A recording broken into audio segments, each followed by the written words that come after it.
It was 4 a.m. in Ouagadougou. The city still slept, wrapped in silence, when a gunshot cracked the air like a lightning strike. A man staggered in the shadows. Not just any man, but the legendary guardian who once stood beside Muammar Gaddafi himself. For years, he had carried the scars of battles most could only whisper about, and now he served at the side of Captain Ibrahim Traoré, the fiery young leader who had become the heartbeat of Burkina Faso's revolution. But this night was different. This night the enemy crept closer, determined to pierce the shield that protected Traoré. The question was not just who had fired the shot, but why now? And what message did this attack carry for Africa's newest symbol of defiance?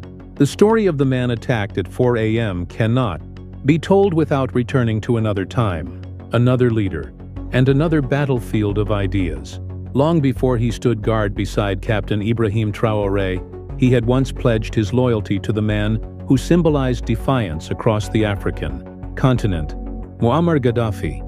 To understand why the attack shook not just Burkina Faso, but the imagination of those who still believe in resistance, one must first understand the weight of such loyalty, the kind of loyalty that cannot be bought or forced but forged in fire and blood. Gaddafi did not trust easily. Yet when he did, he demanded more than protection. He demanded devotion, and in return, he made his protectors part of his myth. These men, and in some cases women, were trained to embody strength, discipline, and an unyielding commitment to shield their leader with their very lives. Among them was a man whose path would later cross with the young captain of Burkina Faso. He had witnessed not only the rise of Libya under Gaddafi but also its fall.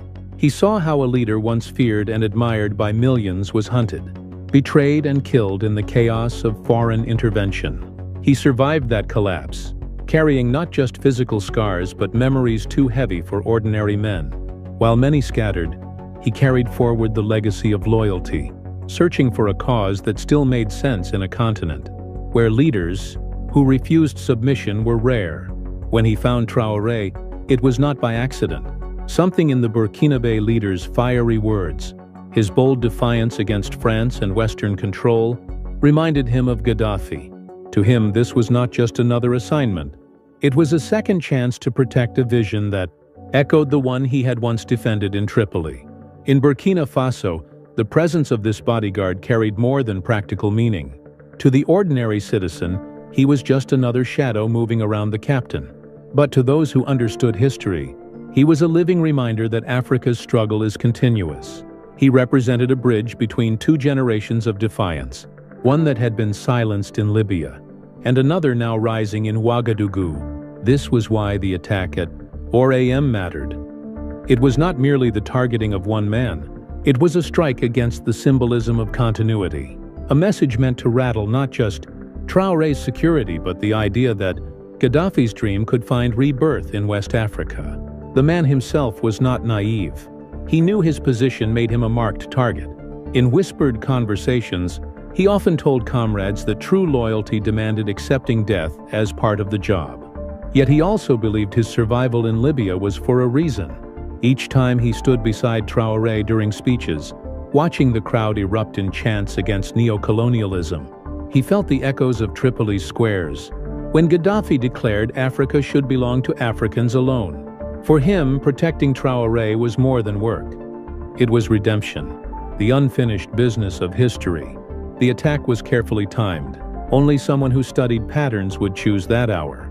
4 in the morning is when even guards lower their guard, when exhaustion seeps in, when silence dominates. It is a time of transition, when night begins to surrender to dawn. The enemy knew this, and the enemy struck then. That decision tells us something about the attackers. They were not amateurs. They were patient, calculating and willing to risk everything to send a message. The target was not just the bodyguard's flesh, but his symbolism. By attacking him, they sought to declare that no loyalty, no legacy, no bridge between past and present could stand in the way of those determined to silence Africa's new revolutionaries. Yet, what they underestimated was the resilience of a man shaped by decades of storms. The man who had once stood in the crossfire of Libya's collapse did not break easily. Though wounded, he fought back. his instincts guiding him in the darkness. It was not just muscle memory. It was the unshakable discipline of a soldier who had spent his life knowing that every day could be his last. And while he fought for his survival in that pre-dawn chaos, he carried something larger than his own life, the responsibility of protecting a young captain, who now symbolized hope to millions of Africans disillusioned with old systems of control. Whispers spread quickly through the capital. Some said foreign agents were involved, determined to weaken Traoré's inner circle. Others hinted at internal betrayal, the kind of jealousy and ambition that has toppled leaders before. But in every version of the story, one truth remained unshaken. This was not just an attack on a man, but on an idea. The idea that Africa could raise leaders who refused submission, leaders who drew strength from the past yet walked toward a new dawn. That is why people spoke of the incident with a mixture of fear and reverence.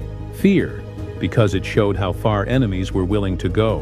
Reverence, because even in blood, the bodyguard embodied a loyalty rare in these times.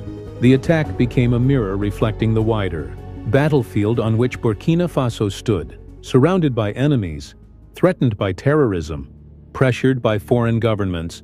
The young captain's government knew danger was never far. But to strike at the one man carrying Gaddafi's legacy into Traoré's era was to cross into symbolic warfare. It was a declaration that the fight was not only about borders or resources, but about memory and meaning. Those who orchestrated the attack understood that symbols can be more powerful than armies. To break a symbol is to shake the faith of the people who believe in it. That was their goal. But like Gaddafi before him, Traoré understood that symbols cannot be killed so easily. For ordinary Burkinabe citizens, the story spread in hushed voices, fueling both fear and determination. Some said the man's survival was proof that history itself refused to die. Others argued that his blood was a warning, reminding the nation that Traoré's path would not be easy, that each day ahead would test not just his strength but the will of the people who supported him. Either way, the incident became part of the nation's narrative, whispered in markets, debated in tea houses, retold on radio programs.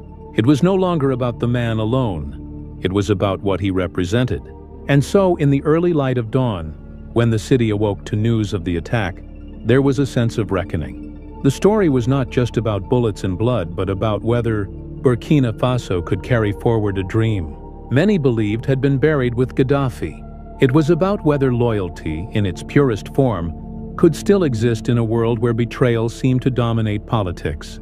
It was about whether a young leader, watched over by a guardian forged in Libya's storms, could stand against the tides threatening to drown Africa's hope once more. The attack at 4 a.m. was not an ending. It was a beginning,